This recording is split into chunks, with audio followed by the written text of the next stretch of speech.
Zingine hatujagusia, lakini tutagusia kwa baadaye kidogo, kwa sababu zilizobaki zinaeleweka tu, ni mambo madogo madogo, sio complex. Zile ambazo ni complex tushafanya nini, nishakamilisha kuzielezea. Naomba tuanze darasa kwa topic ambazo tutaenda kuziona leo. Nataka nielezee vitu vifuatavyo. Hatusokaa sana darasani leo, nadhani dakika mpaka 20, lisali moja mpaka dakika 20 au dakika 10 tu tumekamilisha. Tutazungumzia forex trader, na nitaomba upay attention sana kwenye hii sehemu. Forex trader na trading sessions na analysis.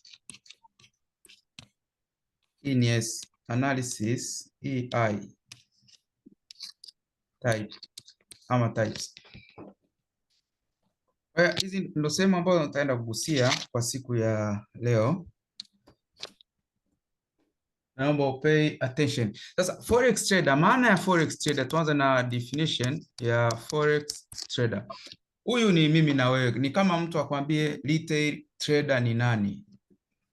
Retail trader na mtu anayesema forex trader anamaanisha hao ambao ni participant wa forex market.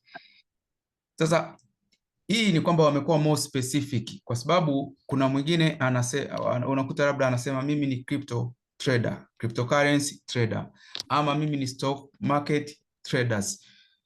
Huku ni forex traders. Kwa hiyo tunakuwa specific. Ukitumia neno kama trader, hata mfanyabiashara ambaye yuko Kariakoo anaweza akajiita trader. Nadhani mshaona maduka mengine yamesajiliwa kama traders, ama sio nani trader na nani trader. Kwa hiyo trader, the word forex trader inakuwa more specific kwamba huyu anakuwa anafanya kitu gani. Kwa tuangalie kuna types zake. Types of forex trader.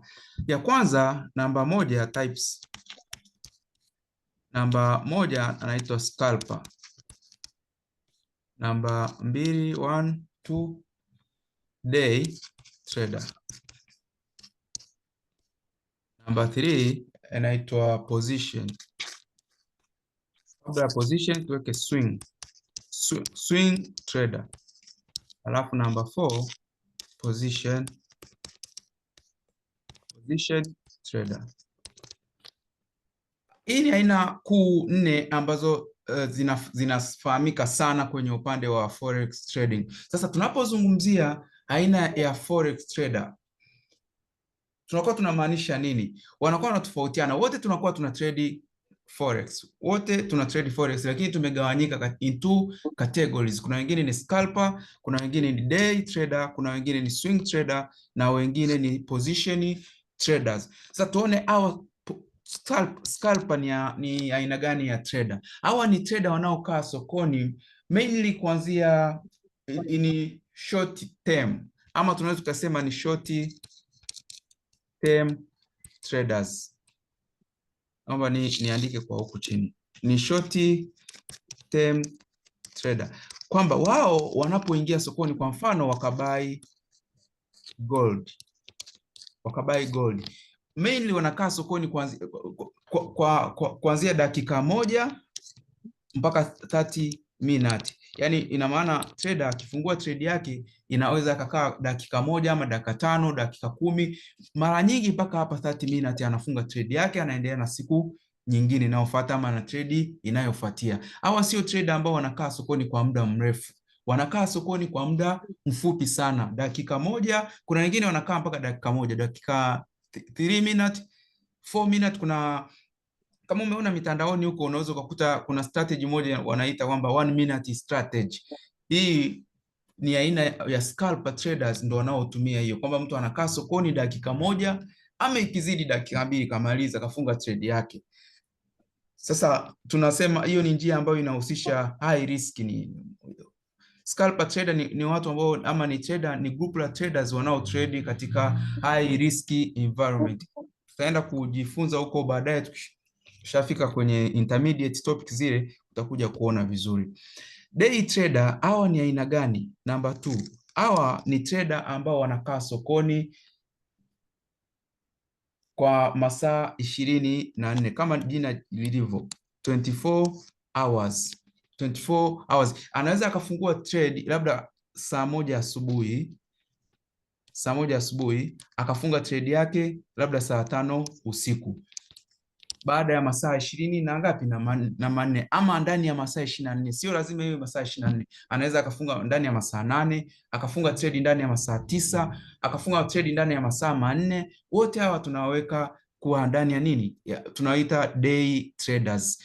Kwa hiyo unapokuwa kama trader ama unataka kujitafuta ni sehemu gani ambako panakufaa zaidi, ni vizuri kutafuta aina ya trader na ukajua kwamba mimi aina hii inanifaa zaidi kutokana na sababu hizi na hizi na hizi. Sasa sababu ziko nyingi. Kuna mambo ambayo unatakiwa uyafahamu hasa kwenye topic zinazofuatia ili uweze kuchagua ni aina gani ya trader unataka kuwa.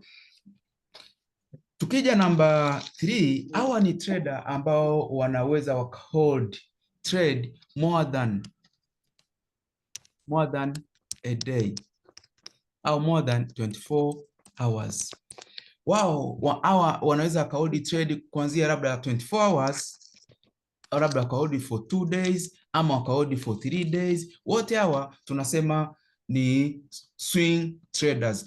Maana yake ni nini? Kwamba ikitokea labda wamebuy gold, labda leo ni tarehe 4, wanaweza wakaja kufunga trade yao labda tarehe 7. Tunasema hawa ni swing traders. Wanaweza wakahold up to 1 week ama 2 weeks wakawa wamehold, kwa sababu kwenye unapokuwa unafanya forex hakuna limit ya kuhold trade. Unaweza ukahold trade hata kama ni miaka 5, hata kama ni miaka 6, ni wewe tu, as long as uko comfortably na hiyo trade unayofanya nini, unayo hold. Hamna limit ile kwamba unaweza ukahold trade kwa muda fulani. Kwa hiyo swing wao mara nyingi wanahold ndani ya wiki moja, wakati mwingine wanaweza kaenda mpaka wiki 2, sometimes wanaweza kafika hata mwezi. Inategemea na aina ya trader ama experience ya trader alionayo sokoni. Tukiangalia huyu aina nyingine ambayo ni position, hawa ni aina ya trader ambao wana hold for long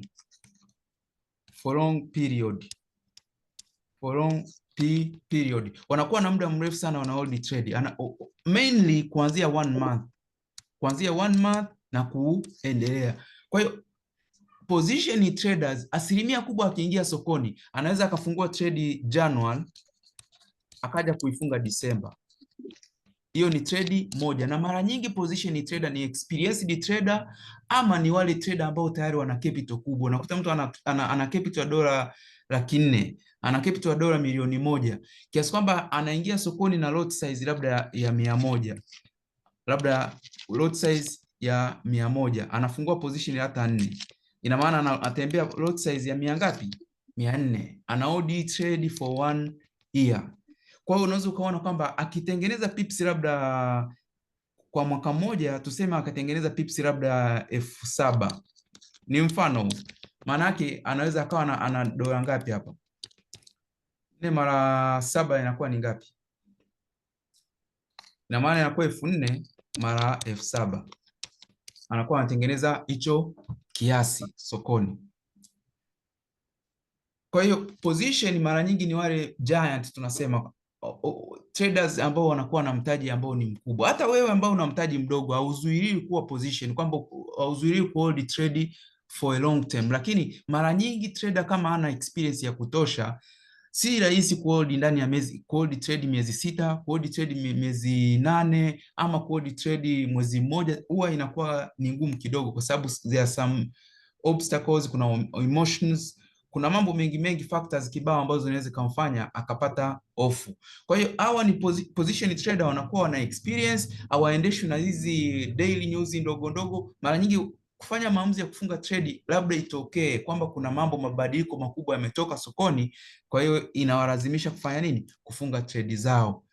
Hizi ni aina mojawapo ama ambao common type of traders. Sasa kuna zingine ambazo sio common, lakini ni aina mojawapo ya trader. Kwa mfano, hizi ni common type.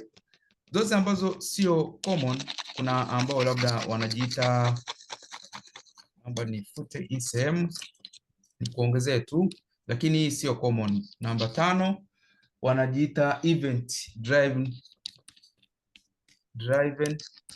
traders. Hawa ni trader ambao wanakuwa wamebase kutrade news peke yake, wana trade fundamental peke yake. Kwa mfano sasa hivi tunaona kuna news tariffs, ama tunaona kuna news trade war, ama kuna news nyingine tutaenda kuziona kama forms ama interest rate. Kwa hiyo unakuta trader yeye amebase kwamba mimi nitakuwa na trade interest rate tu, ama atakuwa na trade forms peke yake, ama atakuwa na trade non-farm employment change ambao ni NFP. Kwa hiyo huyu ni trader ambaye kwa mwezi anaweza aka-execute trade 4 tu peke yake kwa mwezi mmoja, kwa kufuata event pekee yake, atrade kitu kingine chochote isipokuwa event pekee yake ama fundamentals pekee yake. Tutaenda kuziona hizo, utazifahamu, zipo nyingi sana. Lakini kuna wengine wanaitwa trend traders. Hii nikielezea hapa nitawachanganya kidogo, tutakuja kuona kwa baadaye. Kuna wengine ambao wanakuwa na trade kwa kuangalia trend of the market. Kwa mfano gold ikiwa katika trend ya kubai, kwa hiyo huyu trader anafuatisha ile trend iliyopo, kwamba mimi siwezi kuseli katika mazingira hii. Kwa hiyo anasubiri ile trend iwe clear ndo anaingia wapi? Anaingia sokoni. Au mara nyingi wanajiita trend traders.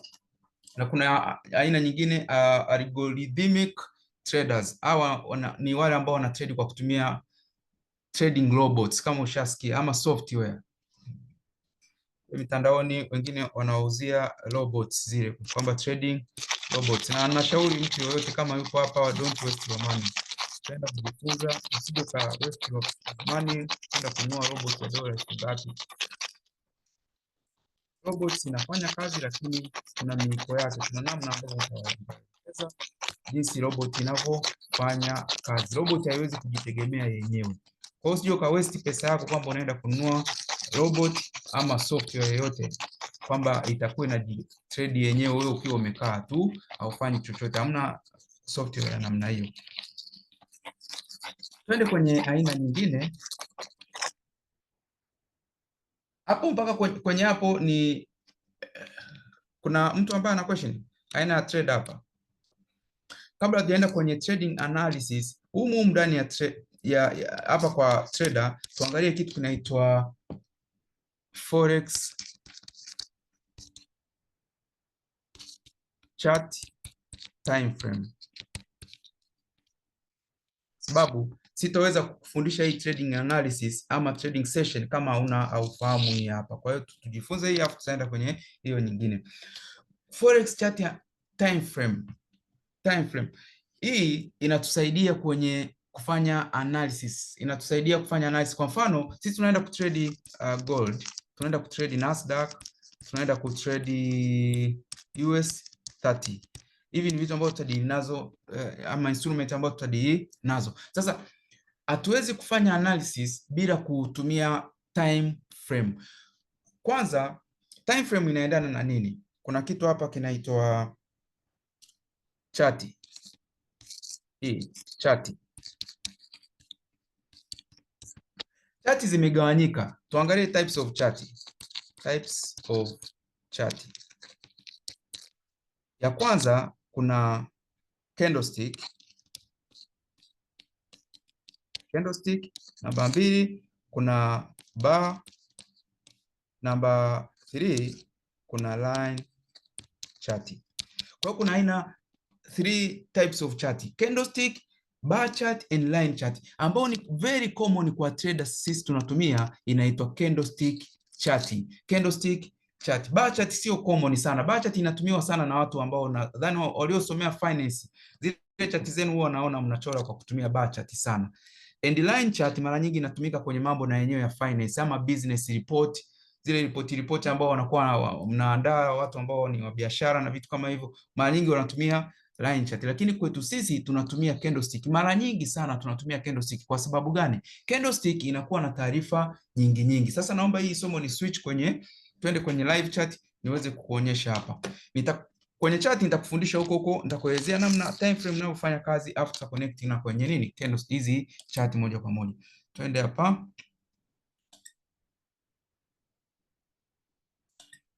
sorry.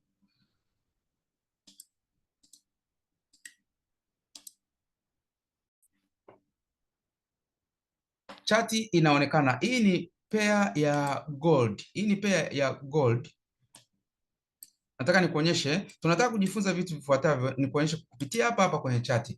Kitu cha kwanza nataka nikuonyeshe time frame, alafu nikuonyeshe na nini na charts. Sasa kuna types of chati. Chati ambayo ya kwanza tunaenda kuiona inaitwa candlestick chart. Candlestick ni kama hizi ambazo mnaziona. Hizi candlestick zimegawanyika, ziko katika shapes tofauti tofauti kama unavyoona kwamba inakuwa na shape. Kwa mfano hii candle ni moja. This is candlestick. Inaitwa candlestick. Na hii hapa ni candlestick. Kwa hiyo moja moja ilivyo inakuwa ina represent, inakuwa na taarifa fulani fulani ambazo imefanya nini? Imezibeba. Ndio maana mnaona hata shape ya candlestick ni tofauti. Sasa shape inapokuwa ina formulate ama inajiform katika shape fulani, inakuwa inatoa taarifa fulani kwa trader kwamba hii inaashiria labda kusell, hii inaashiria labda kubuy, ama hii inaashiria labda hautaki kuingia sokoni kwa muda huu. Candlestick jinsi ilivyo formulate haina taarifa nzuri. Kwa hiyo kama trader hutaki kufanya nini? Kuingia sokoni.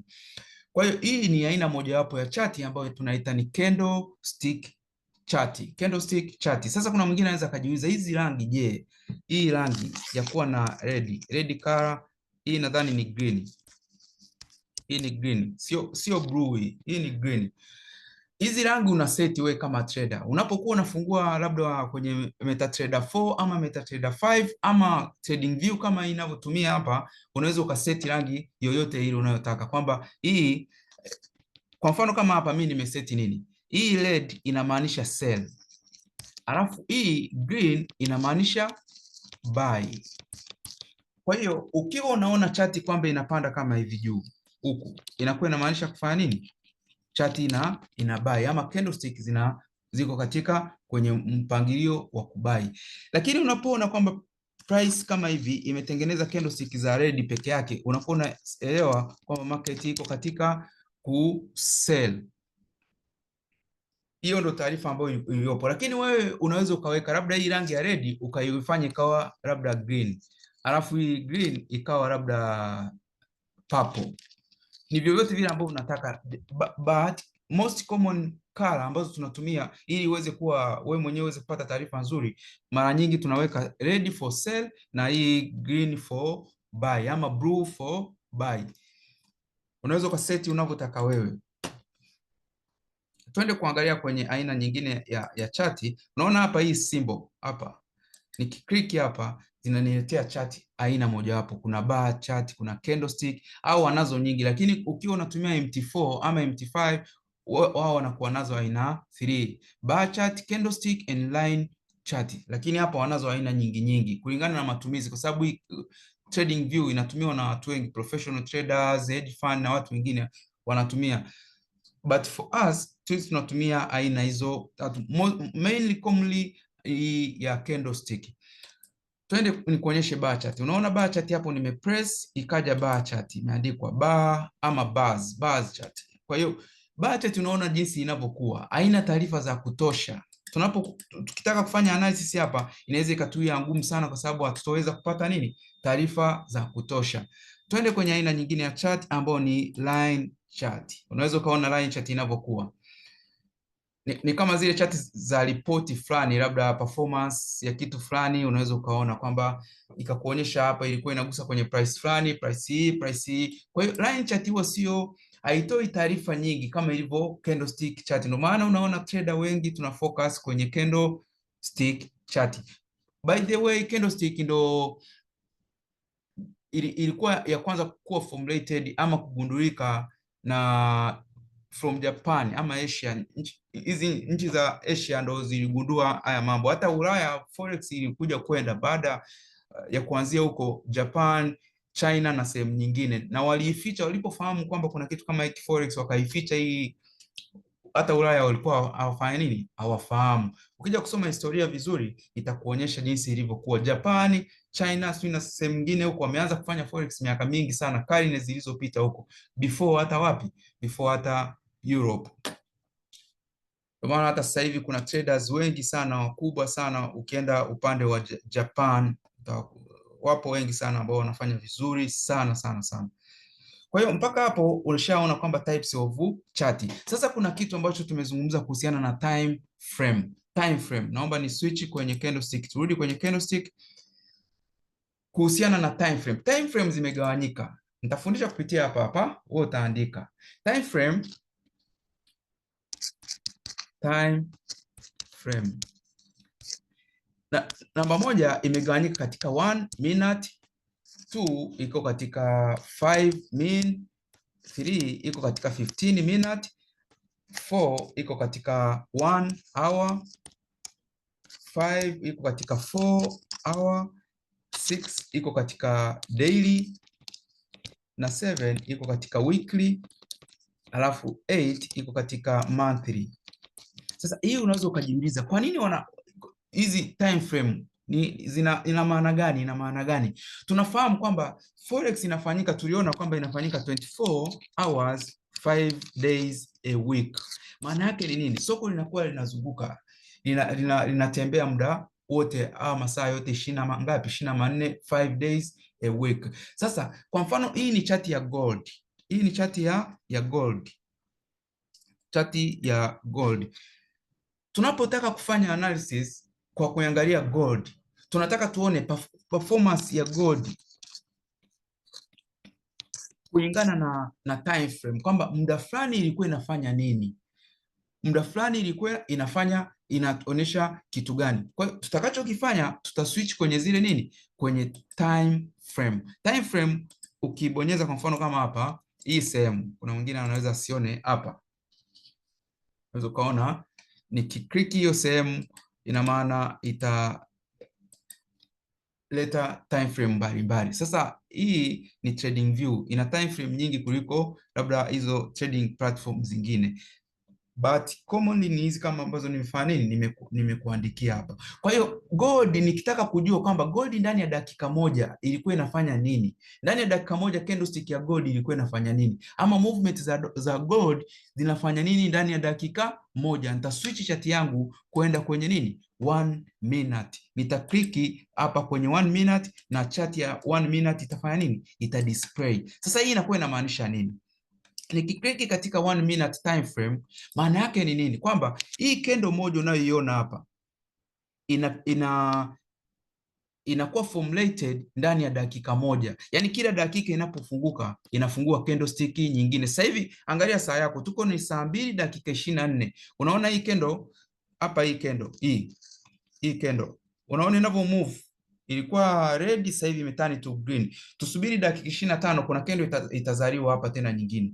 Ukiwa katika time frame ya 1 minute, maana yake kila dakika moja inavyoenda inafungua candle mpya. Kila dakika moja ikiisha inafungua candle mpya. Unaweza kaona dakika 25 imezaliwa hapa. Naomba nifute hizi ili tuone vizuri. Naona candle nyingine hii hapa imeshazaliwa ya dakika 20 na ngapi? 25. Hii ya 24 imekuwa closed. Kwa hiyo ina maana kutokea hii sehemu unakoionea mpaka eneo la chini, kwamba candle ikifunga na kufungua, tukiwa katika time frame ya 1 minute, inafunga, ina open na close ndani ya 1 minute.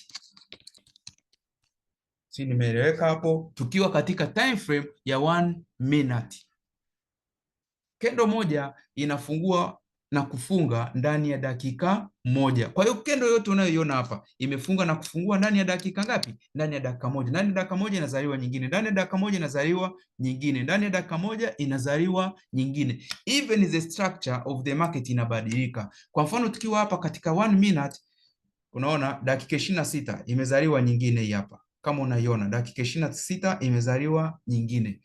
Kwa ina maana hii structure, tunapozungumza market structure ama gold structure, tunaposema gold structure, maana yake tunazungumzia ile umbo linalotengenezekwa kwenye time frame husika. Kwa mfano katika 1 minute hapa tunaona kuna structure ambayo imeundwa, labda iko hivi, unaona ilivyoshuka. But hii structure nikiswitch nikaenda kwenye time frame nyingine, labda nikaenda kwenye time frame ya 5 minute, unaweza kukuta ni tofauti. Unaona, mimi nimechora hivi, ikiwa tulipokuwa katika time frame ya 1 hour, structure ilikuwa hivi. I mean 1 minute, structure ilikuwa hivi. Tulipokuja katika 5 minute, structure yetu imebadilika. Turudi kwenye 1 minute hivi. Unaona, huu mstari niliochora, structure yetu iko hivi. But tukiswitch kwenye 5 minute, structure imefanya nini? Imebadilika. Ina maana tunapokuwa katika 1 minute, haya ni matendo ya gold inayofanya ndani ya dakika moja. Sasa kuna mwingine anajiuliza hapa, kwa nini inavyokuwa inatembea tembea hivi inakuwaje?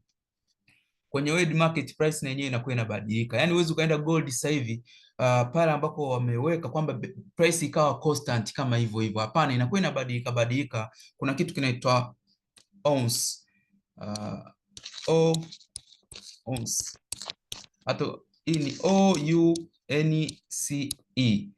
Huwa gold inakuwa inauzwa kwa hiyo. Kwa hiyo wanasema per ounce labda kiasi fulani, per ounce kiasi fulani. Unaweza kuona price of gold hii hapa. Hizi ndio price of gold. Na kama ulikuwa unafuatia taarifa, gold imefika kwenye price ya 3000 for the first time. Ilifika nadhani last week ama mwezi uliopita ndio ilikofika, ndio imefika kwenye hii price. Before that ilikuwa inakuwa traded kwenye huko 2000 na ngapi, 2800, 2900, na ilikuwa ni big story. Kwa hiyo as a trader lazima ufahamu hivyo vitu ili kuweza kuconnect fundamental na technical. Sasa hapa tuko kwenye chati. Hapa hatuzungumzii fundamental, hatuzungumzii habari, tunazungumzia zile taarifa za nini? Za technical. Kwanza hapa mpaka hapo kwenye chati nimeshaeleweka kidogo kuhusiana na chati, kwamba ukiona chati fulani inamaanisha hiki, chati inamaanisha hivi. Kwa hiyo ina maana tukiswitch labda tukaja kwenye 15 minutes, let's say, unaweza ukaona 15 minutes maana yake ni nini? Maana yake kwamba katika 15 hii kendo moja kufunga na kufungua inatumia dakika ngapi? 15. Kwa hiyo kila kendo hapa imespendi dakika 15, kila kendo imespendi dakika 15. Kila kendo unayoiona katika 15 time frame maana yake kufunga na kufungua kwake inatumia dakika 15.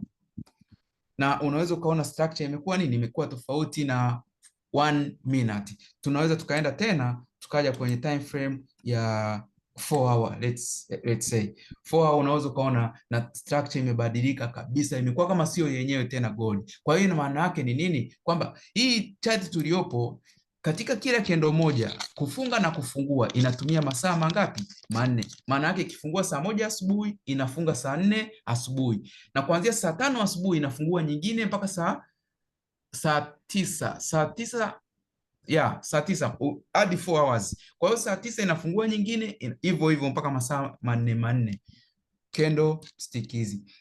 Sasa time frame inatusaidia nini? Time frame inatusaidia kwenye technical analysis. Tumesoma types of traders, tukaona kuna scalper, kuna swing, kuna day trader, position na mwingine nani? Au wanne.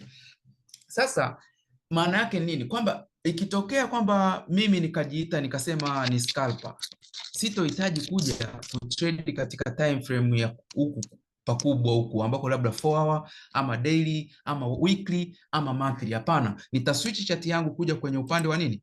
Nitaswitch chati yangu, naomba nifute tusichafue chati.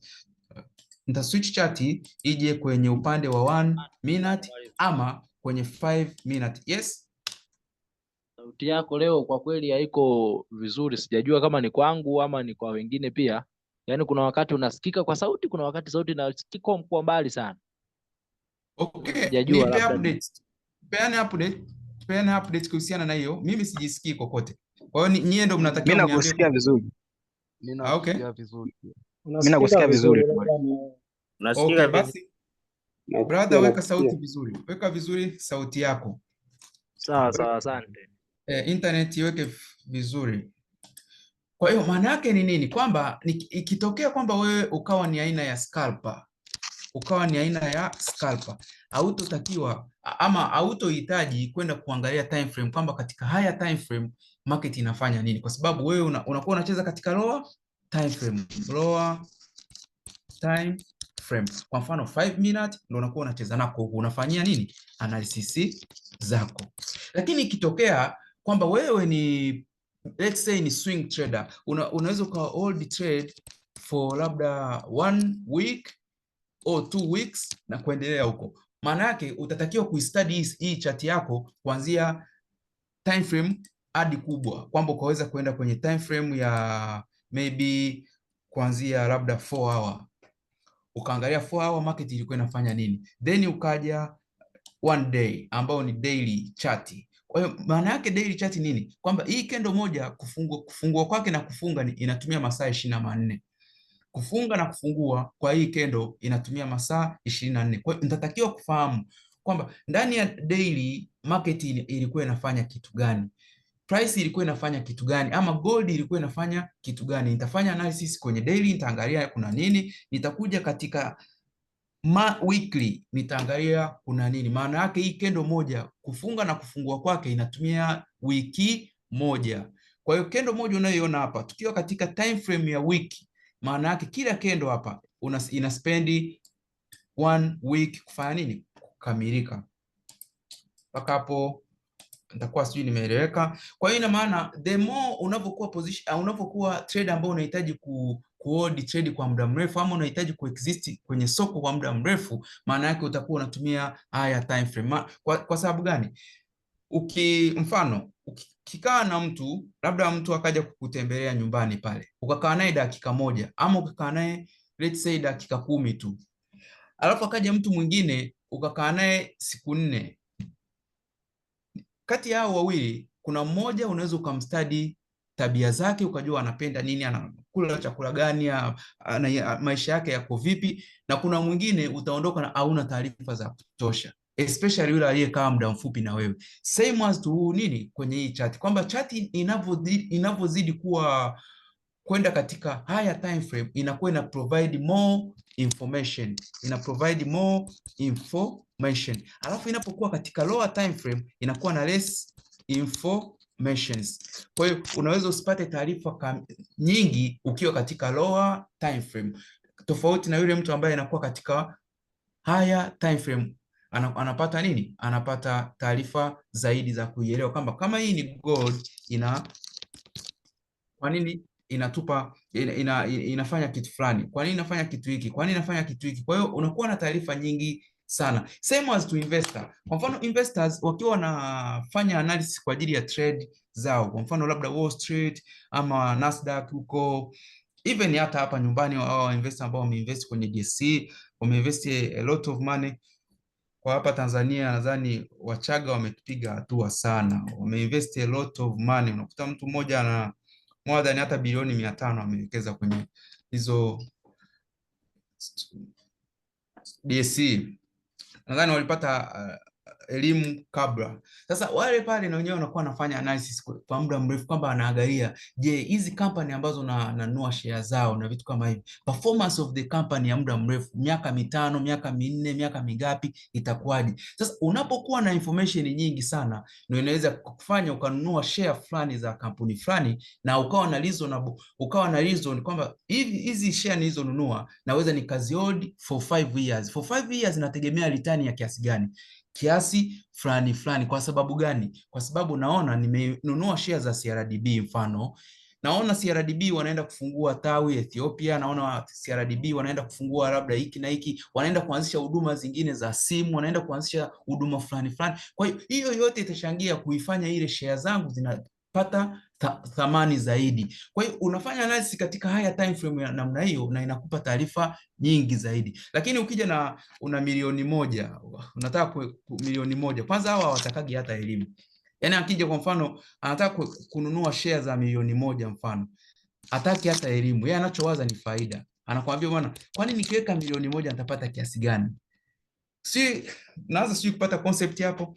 Yaani mtu anayetaka kuwekeza, labda anataka kununua, labda ameambiwa kuna UTT, unatakiwa uwekeze UTT. Akija na milioni 1 na tukamleta investor mwingine ana 1 billion. Huyu 1 billion atahitaji more information. Unatakiwa umfundishe ama umuelekeze kwamba after 10 years mimi nitapata return kiasi gani from hii bilioni ambayo nimewekeza, na je riski ya hiyo kitu iko vipi na vitu kama hivyo. Atahitaji data nyingi sana ili uweze kumconvince aweze kufanya nini, kuwekeza ama kununua, kuwekeza upande wapi wa UTT. Lakini hawa sasa wanaokuja na 1 milioni, 2 milioni, 200,000, wao wanakuambia mimi nikiwekeza hii baada ya muda fulani nitapata faida kiasi gani. Hataki kujua risk, hataki kujua biashara inafanyikaje, hataki kujua faida inatokea wapi, hataki kujua chochote kile. Ndio maana unaona the more those people ambao wanakuwa na pesa sana wanazidi to be richer, the poor wanazidi kuwa poorer, kwa sababu poor wanajiavoid na information. Alafu hao matajiri wanataka more information ili atakapowekeza pesa zake awe na taarifa nyingi za kutosha, na hao anajua return yake. Hata kama nimewekeza kwa miaka 10 na kuwa nafahamu return yangu itakuwa ni hivi, riski zitakuwaje, reward yangu itakuwaje, je nikifanya hiki itakuwa hiki. Yote hayo inatakiwa uyafahamu as a trader. Sasa unapokuja huku upande wa forex na penyewe ni hivyo hivyo, kwamba trader ambaye anakuwa anataka kuwekeza, labda anataka kuhold trade labda mwezi mmoja ama 6 month, atahitaji kufanya analysis vizuri kuanzia technically, aanze kuangalia je mwezi huu kuna taarifa gani ambazo zinaweza kaathiri trade yangu. Lakini wewe kama unahitaji kuingia sokoni just 1 minute ama 5 minutes alafu ume close trade, hautohitaji taarifa za mwezi unaokuja kwa sababu hazikuhusu. Wakati mwingine huo muda hautokuwa hata sokoni. Unapotaka labda kutrade, labda unakaa sokoni siku moja, hautohitaji kufahamu taarifa zinazofuatia za Ijumaa ijayo kwa sababu hazikuhusu. Muda huo hautokuwa nini, hautokuwa sokoni. Hivi ndivyo tunavyotofautiana kwenye upande wa nini, wa analysis, tunavyotofautiana kwenye upande wa mtazamo. Na ndio maana wote tunaweza kuwa trader, lakini kila mtu akawa na style yake ya kutrade na ikawa inampa nini, ikawa inampa return. Kwenye upande wa time frame nimeeleweka hapo? Kwenye upande wa time frame mpaka hapo connect tulikotokea huko trader time frame, umepata picha fulani? Ndio mwalimu, nimekuelewa. Yeah. Amin, nimekuelewa. Twende kipengele kinachofuatia. Twende sehemu inayofuatia. Naomba nirudi ubaoni afu tuendelee.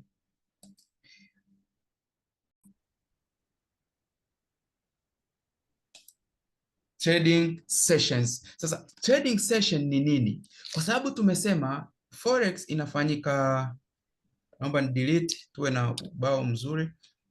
Trading session.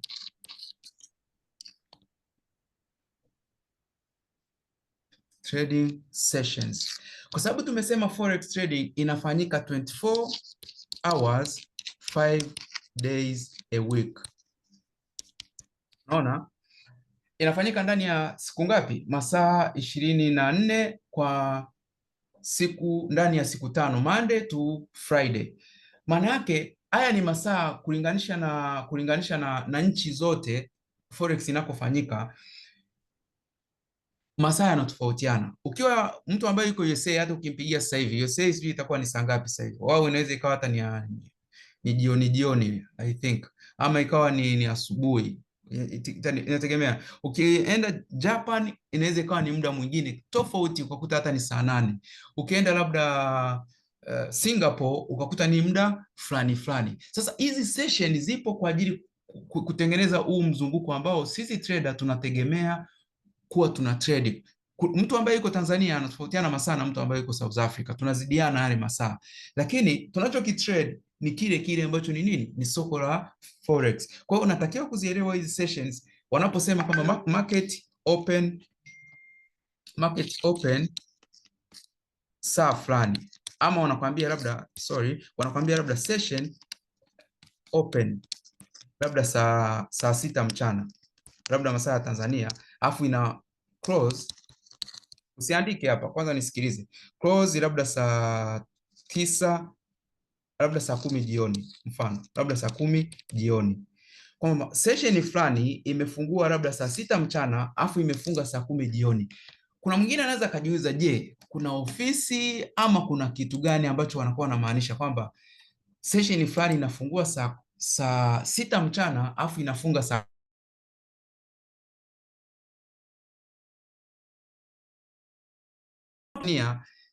economic political and social activities zinakuwa active kuanzia saa ngapi? Kuanzia saa 2 asubuhi, hadi saa 10 jioni. Naambiwa internet haiko vizuri kwa upande wangu. Naambiwa stable. Nasikika vizuri? Nipeni taarifa, nasikika vizuri? Hapa naambiwa internet haiko strong. Na wakati unakata, wakati unasikika. Kuna wakati inakatakata, ndio? Ndio. Mtanipa update kama sisikiki vizuri ili niweze kurekebisha internet. Kwa hiyo wanapokuwa wanazungumza kwamba session fulani na labda imefungua saa 6 mchana alafu ina close saa 9 ama saa 10 jioni, wanakuwa wanamaanisha kwamba nini?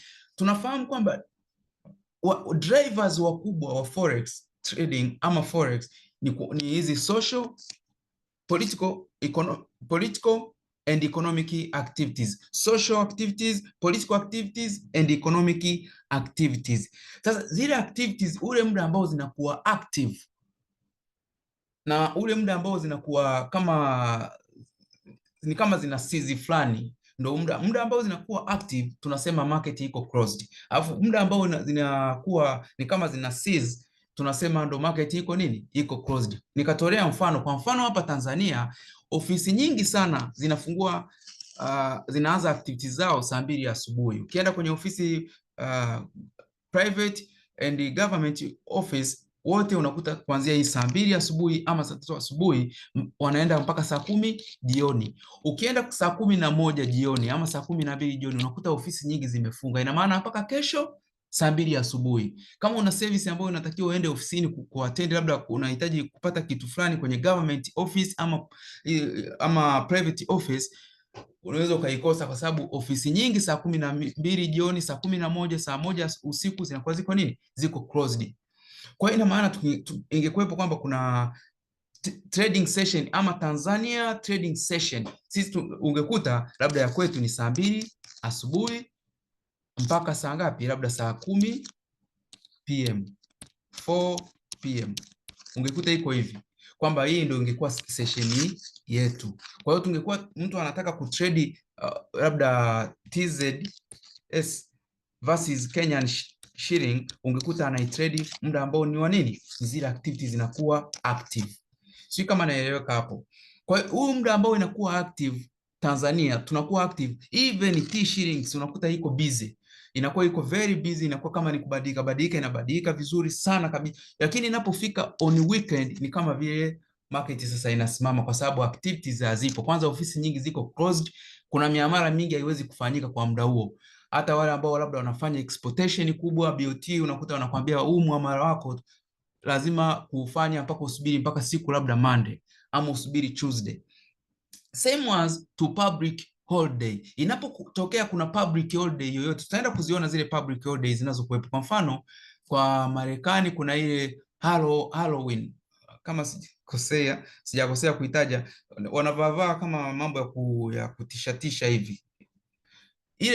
Ile ina affect hata kwenye soko la forex kwa sababu inakuwa ni public holiday.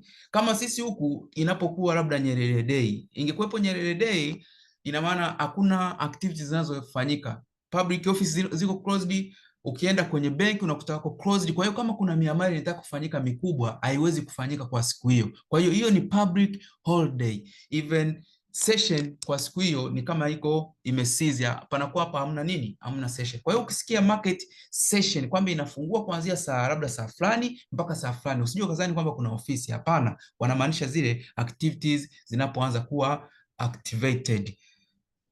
Kwa hiyo kwa Marekani unakuta ni saa 2 asubuhi inaanza mpaka saa ngapi? Kwa fulani ukienda labda Asia inaanza kuanzia saa fulani mpaka saa fulani. Ukienda labda London unakuta inaanzia saa fulani mpaka saa fulani. Ndio maana ya halisi ya nini? Ya sessions. Na hizi sessions zipo kutusaidia kuchagua sessions. Labda inaweza it helps us to find the right time to trade. See, right time to trade. Unapokuwa unafahamu session fulani, kwamba muda fulani ndio session fulani inafungua na inafunga. Ni rahisi sana kujua kwamba ni muda gani sahihi wa kwako wewe kufanya nini, kutrade. Maana yake ni nini? Muda sahihi ambao mimi na trade unaweza usiwe muda sahihi wa kwako wewe, kutokana tuna trade vitu tofauti. Mfano, mtu anaye trade Nasdaq, alafu kuna mwingine ana trade pair labda ya GBP JPY. Huyu ni mtu ambaye tuko kwenye session tofauti. Huyu yuko kwenye session ya New York session, huyu yuko katika session ya London session ama Asia session. Nitaenda kuonyesha hapa, bado nakuelezea tu, nitaenda kukuandikia hapo vizuri. Kwa hiyo unaweza ukaona kwamba sisi tuna trade Nasdaq, yuko katika New York session, huyu ambaye ana trade GBP JPY yuko katika London session na Asia session. Sasa ina maana activities za hii pair, kama unataka kutrade GBP JPY inabidi utrade katika session husika, kwa sababu ndo activities nyingi zinafanyika zinazohusiana na nani, na GBP. Ama kama utatrade kwenye Asian session ndo activities nyingi zinafanyika zinazohusiana na nani, na JPY. Kwa hiyo hata hii pair ikifika muda wa London session itakuwa inatengeneza movement zinazoeleweka. Unakuta zile candlesticks zinatembea kwa haraka zaidi. Kwa hiyo ina maana ukitengeneza opportunity inakuwa ni nzuri. Unaweza ukatengeneza pips nyingi kwa sababu umetrade katika session sahihi. Ukitrade Nasdaq labda muda wa New York session, maana yake ni kwamba Nasdaq ukifika muda wa New York session itatengeneza movement inayoeleweka vizuri, kwa sababu ni hizi activities zote zinakuwa ni kama activated fulani hivi. Investor unakuta wako katika muda wako wana trade. Ukiangalia zile companies zote zinakuwa ziko active, ofisi za serikali zote zinakuwa active, private companies wanakuwa nini, active. Kwa hiyo activities kwa nchi hiyo zinakuwa ziko active kwa muda huo. Kwa hiyo unapokuja kutrade kitu kama hicho katika in a right time, inaweza ikakusaidia wewe kupata matokeo mazuri, kwa sababu umetrade katika session husika. Ndio maana kuna trader wengine unakuta yeye kama London session imeangukia huku labda Tanzania labda ni saa 9 usiku. Saa 9 usiku. Huu ni mfano. Anatakiwa amke saa 9 usiku kuanza kufanya analysis, kwa sababu session yake imedondokea huo muda. Kama session inataka utrade labda saa 4 asubuhi, maana yake wewe opportunity zako zipo saa 4 asubuhi. Kwa hiyo huu muda wa session utaanza kutafuta kulingana na nchi uliopo. Kama upo Tanzania, upo Kenya, upo Ethiopia, upo labda Dubai, uko labda Nigeria, labda UK, utatakiwa kutafuta session na uangalie muda wako. Je, session fulani na nchi niliopo ni muda upi, ili uweze kupata right time to trade. Mpaka hapo nimeeleweka vizuri?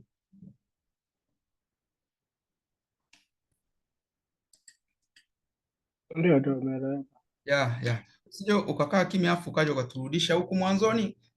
Wewe kama hujaelewa kitu hapa tusimamishe tu. Kwa hiyo kuna types ambazo the session, kuna 4 major sessions. Zipo nyingi, lakini hizi ni zile ambazo ni kubwa. Zipo ambazo ni kubwa. Ya kwanza inaitwa London session. Hii ni London mkuu wa Uingereza. Kuna Tokyo session. Namba 3 kuna New York session. Namba 4 kuna Sydney session. Sasa hizi ni session 4, lakini ukiangalia Sydney ni mji mkuu wapi? Australia. Sydney session, kwa sababu Sydney session na Tokyo session ni kama zote zimeangukia katika muda ambao unafanana. Yaani wote ni kama muda ambao wa kufungua na kufunga wanatofautiana kidogo, kwa hiyo kuna mmoja kammeza mwenzake. Kwa hiyo ukija kwenye baadhi ya vitabu ama baadhi ya makala ambazo unaweza kuwa unasoma ama ukawa unasikiliza hata video YouTube, unaweza ukakuta mtu anakuambia kuna session only 3 session. Usije ukajiuliza kwa nini wewe anatuambia session. Hapana, wamezi break, kwa sababu kuna mwingine kammeza mwenzake hapa, masaa yamefanana. Kwa hiyo hizi ambazo ni 3 sessions, ya kwanza inaitwa Asia ama Asian session, alafu inafuata London na New York session. Hii Asia session imemmeza nani? Imemmeza huyu Sydney na imemmeza na Tokyo session. Tokyo session maana yake ni nini? Hizi session zinakuwa zinaendana na ile stock exchange husika. Kwa mfano London session, kuna stock exchange yao ambayo inaitwa London Stock Exchange, ambayo huyu ndo kwa Tanzania tumepata bahati, NMB ameenda huku.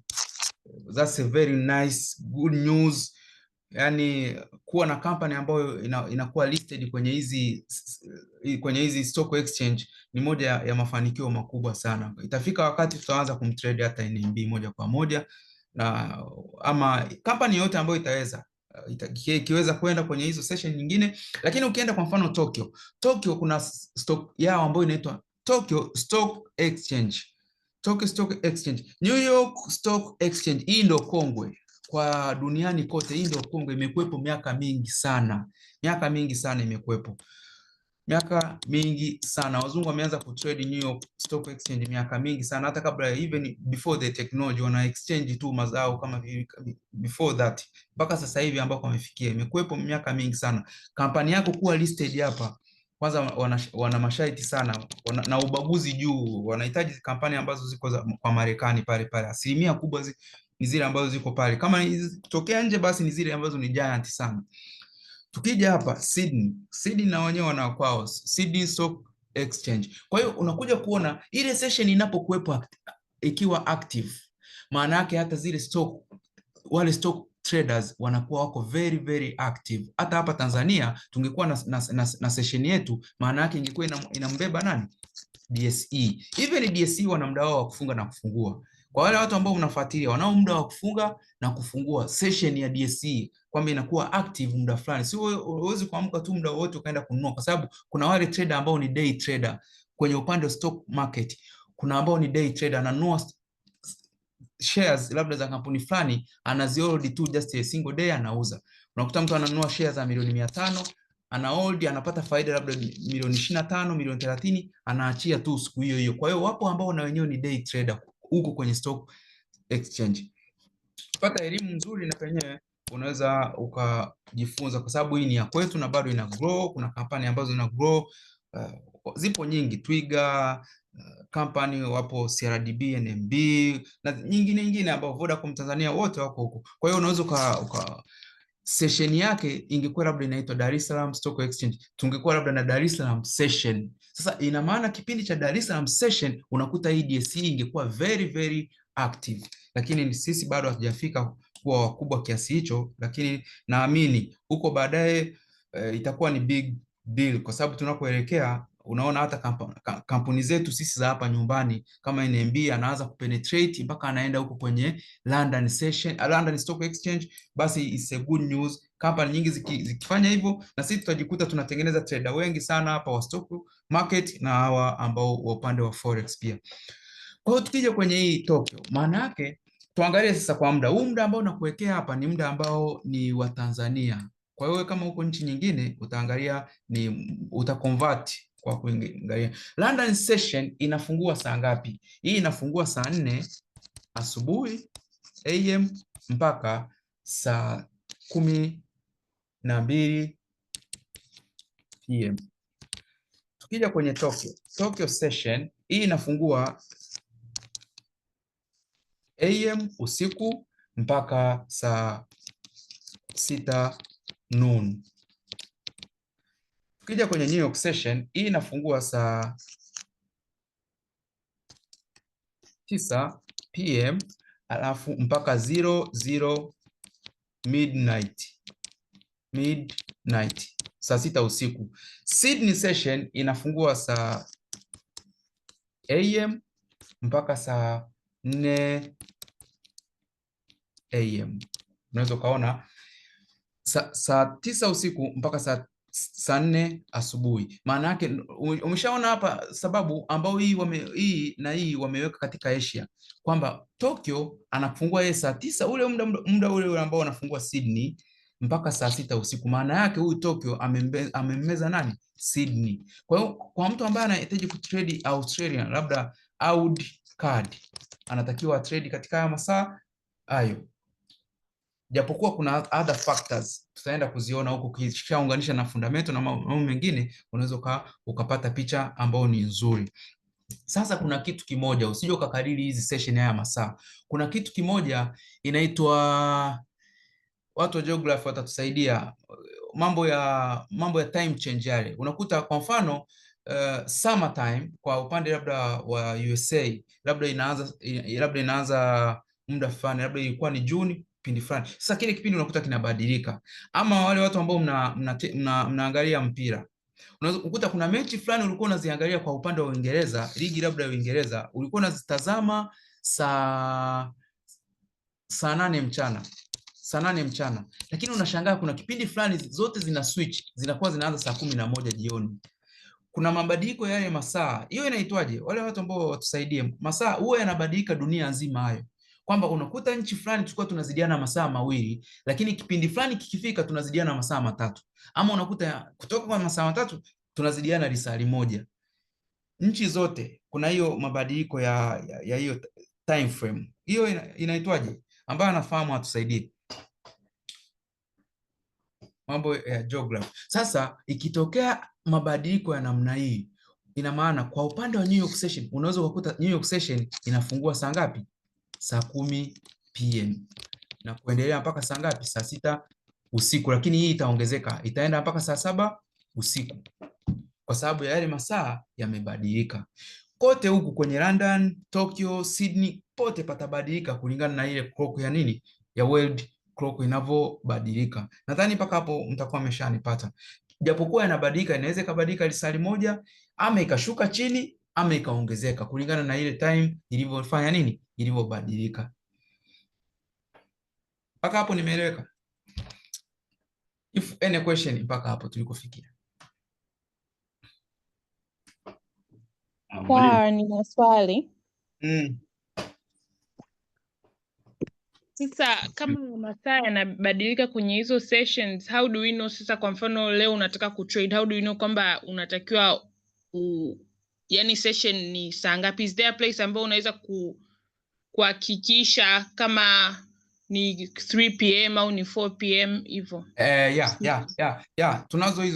Tunazo hizo eneo. Kwanza, eneo la kwanza, hizi sessions kuna applications ambazo unaweza kudownload ambazo ni forex sessions, wanakuwa na kuonyesha. Japokuwa mimi I don't advise usiwe na program mengi ama application mengi kwenye simu yako yanayohusiana na forex. Tutaenda kuonyesha tu namna ya kuweza kugundua kwamba hapa imebadilika, hapa haijabadilika, hapa imekuwa hivi in a smart way. Kwa hiyo ina maana unakuwa na application zako hata 2 ambazo unakuwa unazitumia, hizo zinakupa kila kitu. Kama ni session inakupa news, unapata hapo, kila kitu kinakuwa unapata hapo. Hiyo ipo. Japokuwa kuna wengine unakutana na download ile application ambayo ni forex trading sessions, kwa hiyo zinakuwa zinabadilika automatically, naona hii inaanza saa ngapi, Haya ni masaa ya Tanzania ama East African time. Okay. Mimi mwalimu nilikuwa nataka kuongezea hapo kwamba hiyo tulikuwa unaongelea kubadilika kwa saa, kitaalamu inaitwa daylight saving time. Ambapo wenyewe ni kwamba risali 1 huwa linaongezeka and then linakuja linapungua. Ambapo inatokeaga sana hii ni Machi na Novemba. Mfano kama sasa hivi tayari Machi ilishapita, na maana sasa hivi risali 1 limepungua, ambapo ukija kwenye New York mfano kama ile beli inagongwa saa 10 na dakika nusu, lakini ikija kwenye Novemba hiyo beli itagongwa kwenye saa 11:30. Safi. Asante sana, umetusaidia sana. Mpaka hapo nitakuwa nimeeleweka. Tunaweza kuenda kwenye kitu kingine, si ndio? Lakini mimi na swali langu ni kwamba ina maana ukiwa una trade Nasdaq kwenye session labda ya Sydney, inakuwa volatility yake iko ndogo, maana yake yani inakuwa haitembei sana, si ndio maana yake? Au kwenye movement inakuwa iko chini sana. Sio Nasdaq tu peke yake, chochote kile utakacho kitrade katika session isiyokuwa sahihi hakiwezi kuwa na movement, kwa sababu tunapozungumza tena, ngoja nigusie hapa sema, tutakuja kurudia, lakini ngoja nigusie. Tunapozungumzia sessions, nimewambia session ina kwa mfano New York session, nimewambia kuna kitu kinaitwa nini, New York Stock Exchange. Kinachofanya movement zinakuwepo ni zile activities, lakini inapofika ule muda ambao ni sahihi wa session fulani, kinachokuwa released ni nini? Ni report. Yani kama kwa mfano kwenye New York Stock Exchange, investor wanachokuwa wanakaa kusubiri ile bell inapogongo kama brother alivyosema, ama muda ule unapofika wa New York session, wanasubiri report za kampani mbalimbali, wanasubiri performance za kitu fulani, wanakuwa wanasubiri performance, labda kama kuna matamko fulani yametoka. Ina maana yote hayo yanakuwa yanasubiriwa kwa muda huo. Ndio maana wale ambao umeshaanza kutrade, ukiona labda GBP kwa mfano, muda ikifika London session pale unakuta market inaanza kuchangamka sana, candlesticks zinatengenezeka sana, zinaanza kutembea kwa haraka. Zile zinakuwa zinatembea kwa haraka kwa sababu zina respond kwenye ile report ambayo inafanya nini, inatolewa kwenye session fulani. Japokuwa traders wengi wanafahamu kwamba session ni kitu fulani kipo tu basi, you need to know zile habari walizozitoa kwenye session fulani zinahusu nini, kwa sababu hizo ndo zinazo influence kutengeneza movement ya currency fulani, ama ya labda ya Nasdaq, ama ya gold na vitu kama hivyo. Hizo ndo taarifa ambazo unatakiwa uzifahamu. Si kama naeleweka hapa? Kwa hiyo kadhani labda session zile ni kwamba wanatangaza tu, hapana, wanakuwa wanatangaza performance za vitu vingi. Hata hapa Tanzania iko hivi. CRDB wanapofungua asubuhi, Jumatatu labda asubuhi, ama NMB wakafungua asubuhi, sometime huwa wanakaa kama vikao fulani. Vile vikao wana decide hii tutafanya hiki, tutafanya hivi. Kuna ripoti inatolewa pale, itaweza kwa investors wao ama kwa watu fulani ambao ni potential sana. Sasa zile taarifa zinazokuwa zinatolewa si kwamba wanatoa for nothing, wanazitoa zikiwa na maana fulani. Ama kuna season fulani ambao wanaita company earnings, tutaenda kuisoma hapa Tanzania kwenye upande wa Nasdaq, US 30 na sehemu nyingine tutaenda kusoma company earning. Even kampani zetu za Tanzania hapa zinatoa hiyo ripoti, kwamba unakuta kipindi fulani CRDB wanatoa ripoti kwa investor wao kwamba sasa hivi performance yetu imetoka hii na hii, tuli expect kutengeneza faida ya bilioni 20, lakini sasa hivi tumetengeneza bilioni 21.7 bilioni. Kwa hiyo tumezidi ile estimation ambayo tulikuwa tumefanya nini, tumejiwekea. Hii ni ripoti ambayo ni muhimu sana kwa investor sana. Sasa hata sisi kwa trader inatuhusu kwa asilimia kubwa. Ni kitu kizuri hichi kukifahamu kwenye company earning. Vitu vyote hivi vinakuwa vinatokea kwenye zile stock exchange fulani ama kwenye company fulani na vitu kama hivyo. Na ndio maana nasisitiza sana, tukianza kujifunza fundamental, hakikisha unasikiliza vizuri na unaelewa vizuri sana, kwa sababu hapo ndo kuna msingi wa forex. Chati haitembezwi na chati, ama yani kwamba iwepo tu inazunguka, inatembezwa na hizo nini, information ambazo zinakuwa zinatolewa. Zile information ukishazifahamu vizuri, inakurahisishia wewe kufanya decision ya kutrade. Nimeeleweka vizuri hapo?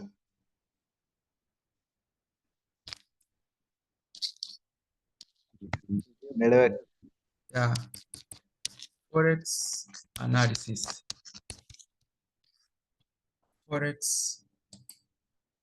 analysis.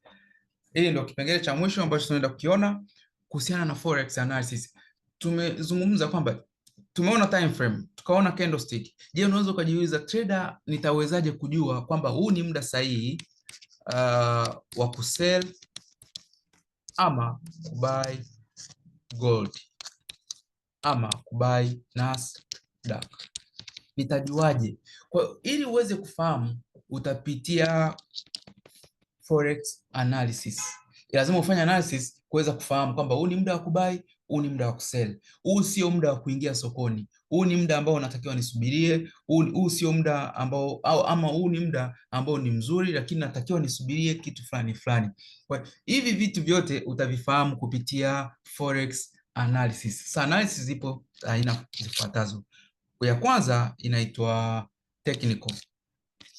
technical analysis, na kuna namba 2 inaitwa fundamental analysis, and number 3 inaitwa sentiment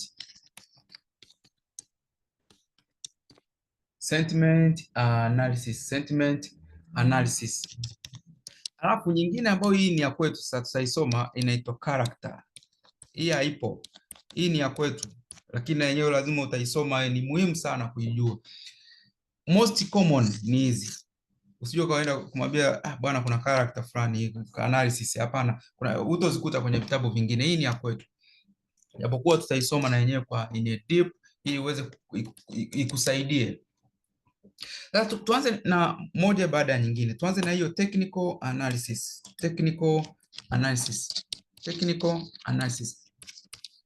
Hii ni aina ya analysis ambayo inahusisha chati. Inaweza ikawa ni candlestick chart ama ikahusisha line charts. Ni aina fulani ambayo ya analysis huwezi kuiacha kuifahamu kwenye forex, kwa sababu ni msingi wa forex. Lazima uzifahamu kwamba inahusisha nini, inahusu tunaangalia nini na vitu kama hivyo. Kwa hiyo tunaposoma technical analysis tutaenda kusoma vitu vingi sana ambavyo vinahusiana labda na candlestick. Tutasoma na vitu vingine ambavyo labda kuna pattern na mambo mengine, kuna time frame, kuna price action. Hizi zote ni njia zote ambazo zinapatikana ndani ya technical analysis, tunazitumia kwenye kufanya nini? Kwenye kufanya analysis. Sasa hapa sitoenda deep. Ninachotaka kuelezea ni namna ambavyo inafanya nini? Ina operate. Tunapozungumzia habari za technical analysis, maana yake tunatumia chati. Most commonly hii ya candlestick chart. Candlestick chart tutaangalia nini? Tutaangalia labda chart formation, tutaangalia market structure. Yote haya tutaenda kuangalia kwenye upande wa technical analysis. Kwa hiyo technical analysis ipo kutusaidia kufanya nini? Naomba nielezee kwanza fundamental analysis. Hii ni aina ya analysis ambayo inahusisha analysis kwa kuanalyze mambo news ama taarifa zinazoendelea duniani kote, ambazo zinahusu political, zinahusu social, zinahusu economic news, na kuna zingine ambazo zinaweza zikawa kwenye disasters. Yote haya inabidi tu analyze kwamba fundamental naweza nikafanya analysis. Labda nataka kutrade Nasdaq, nikataka kutrade Nas 100, lakini nafahamu kwamba sasa hivi Trump anazungumza kitu fulani labda kinaitwa kinahusu tariffs. Tariffs ni nini? Tariffs ni kama kodi ambayo inakuwa implemented kwenye bidhaa zote zinazokuwa imported to America. Bidhaa zote zinazokuwa imported to America zinakuwa charged by tax. Sasa ile tax ambayo inakuwa charged ndio inaitwa tariffs. Sasa inapokuwepo kitu kama hicho, ina maana ni kitu ambacho kinahusiana kwenye political lakini kimegusa hata kwenye nini? Kwenye economy. Sasa zile taarifa zote zinazohusiana na fundamental na mambo mengine yote, zile taarifa zote ambazo zinahusiana na social na nini, ambazo zinaweza kuleta effect kwenye Nasdaq, zikaleta effect kwenye gold. Kama una trade currency pair, zinaweza kuleta effect kwenye currency pair. Zote kwa pamoja tunazipata kwenye fundamental analysis. Fundamental analysis inatusaidia nini? Fundamental analysis inatusaidia kupata direction of the market. Naweza kusema direction ya market inaipata kutumia fundamental analysis. Mfano, naweza nikataka kutrade Nasdaq, kwenye fundamental nikaenda nikaangalia kuna news fulani inahusu kitu fulani, labda tariffs. Nitaichambua ile tariffs inahusu nini? Ni report inahusu hiki na hiki na hiki. Je, itaiathiri vipi Nasdaq? Labda itaiathiri in a positive way. Mfano, kwa hiyo nikigundua kwamba itaiathiri in a positive way, na kwa nishafahamu kwamba ili ni trade Nasdaq, direction yake ni ya kufanya nini? Ni ya kubai. Sasa ninapotaka kupata entry, na kuja kuipata kutumia nini? Kutumia technical analysis. Sio kama naeleweka. Yaani kwa mfano kama unasafiri unaenda labda Mwanza ama Arusha, unaenda Arusha mfano. Labda umebook ticket ya basi mfano. Safari kitakacho kupeleka Arusha ni zile taarifa unazozifuata, labda meeting, sababu kuna kitu fulani. Direction ushaifahamu kwamba sasa hivi naenda Arusha, direction inafahamika. Safari ni ya wapi? Ni ya Arusha. Lakini sasa nitapandia wapi basi? Unatakiwa uifahamu sasa basi, kwa sababu sio kila sehemu utapandia basi. Kuna sehemu ambako utatakiwa kupandia hiyo usafiri wako. Sasa kwenye forex direction tunaipata kwa kutumia nini? Kwa kutumia fundamental. Lakini ile entry sasa, niweze kupata entry, tunatumia nini? Technical analysis. Mpaka hapo nimeeleweka? Technical analysis. Tutaenda kwenda deep kwenye hizi sehemu zote mbili, fundamental na technical.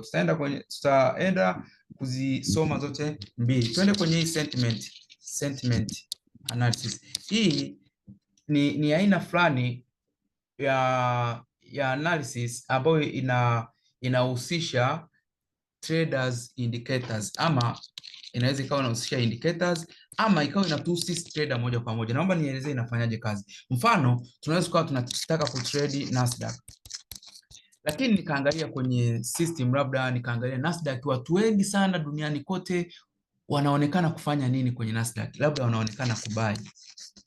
Kwa hiyo kama wamebuy, maana yake inafanya sentiment. Maana yake hao wote walio buy, mimi sitaki kuwa against nao. Kwa nini wamebuy? Naangalia sasa reason zao zile za kubuy na vitu kama hivyo, na mimi naweza nikaja nikafanya nini? Nikabuy. Kwa hiyo nimepata entry ama nimechukua trade because of nini? Sentiment. Hakuna sehemu yote ambayo mimi nimeenda kufanya analysis. Nimeangalia wenzangu wamefanya nini, kwa sababu nafahamu kwamba wengi wakiwa labda wamebuy Nasdaq wanaweza wakatengeneza influence fulani na market ikafanya nini? Ikapanda juu. Kwa hiyo nimeangalia kitu fulani ambacho wamekifanya trader, ama kuna trader labda mko 10, mko katika room moja, kila mtu akawa anatoa mawazo yake, ile tunaita ni sentiment. Huyo anasema to buy, na mkaja mkakama out na direction moja kwamba sasa hivi to buy Nasdaq. Maana yake pale umefanya sentiment. Sasa ile sentiment ndio mmedecide wote kwa pamoja na umepata direction moja. Sasa hii kuna indicators ambazo zinakuwa zinatusaidia kwenye kupata hizi sentiment data. Tunazipata wapi? I will show you namna ya kufanya hiyo sentiment. Tuende kwenye hii ya mwisho ambayo inaitwa character analysis. Hii ni kama kustudy tabia za kitu unachokitrade. Kwa mfano, kila pair ina tabia zake. Hizi kwa mfano indices ambao labda Nasdaq ina tabia zake. Tukija upande wa gold ana tabia zake. Kila sehemu ama kila kitu unachokitrade kinakuwa na tabia zake. Sasa unapo study zile tabia zinakusaidia wewe kupata confirmation ya kutrade, ama confirm kwamba sasa hivi huu ni muda sahihi wa mimi kufanya nini? Kutrade, kwa sababu tabia zake unakuwa unazifahamu kwamba Nasdaq huwa ana tabia za namna hii, ama gold ana tabia za namna hii. Kwa mfano, tunaweza tukawa tuna base kwenye uongozi. Kwa mfano, sasa hivi Republican wanaongoza Marekani, alafu Democratic ndio wameondoka. Kila uongozi unakuwa na tabia zake, kwamba Democratic wao stock market wanaivalue vipi, sera zao zinaiaffect vipi stock market. Kwa hiyo stock market kipindi cha Democratic inakuwa na tabia fulani, lakini kipindi cha Republican inakuwa na tabia fulani. Kwa hizo tabia zote tunatakiwa kuzifahamu na kuweza kuzichambua na kuzifahamu kama trader, ili unapokuwa na trade kile kitu ambacho unakihitaji, labda una trade gold ama una trade Nasdaq ama una trade US30, unakuwa unafahamu kwamba tabia za US30 ni hizi na hizi na hizi na hizi. Hii ndivyo character analysis inavyofanya kazi. Watu ambao mko maofisini mnafahamiana vizuri, utasikia Mr. fulani bwana huwa ana tabia hizi na hizi. ushamuanalyze, ushamfanyia character analysis, unamfahamu. Hata wakisema mtu fulani mchapakazi na vitu kama hivyo, unamfahamu kwamba fulani ndo huyu atamaliza hii task, maana tabia zake unazifahamu. Sio mtu wa ile inaitwa nini, kugairisha mambo ya kugairisha hana. Kama ni muda wa kukamilisha jambo atakamilisha. Kwa hiyo ushafanya ile analysis ya kwako. Kwenye forex ni kitu ambacho tunakihitaji na kinatusaidia sana. As a trader you need to understand namna kutumia hii character kwenye upande wa fundamental, kwenye upande wa technical. Tutaenda kujifunza vizuri hizi zote types na utaweza kuzielewa, kwa sababu hii ni topic. Fundamental ni topic, technical analysis ni topic, character ni topic mojawapo. Kwa hiyo tutajifunza vizuri na utaweza kuelewa vizuri. Any question mpaka hapo?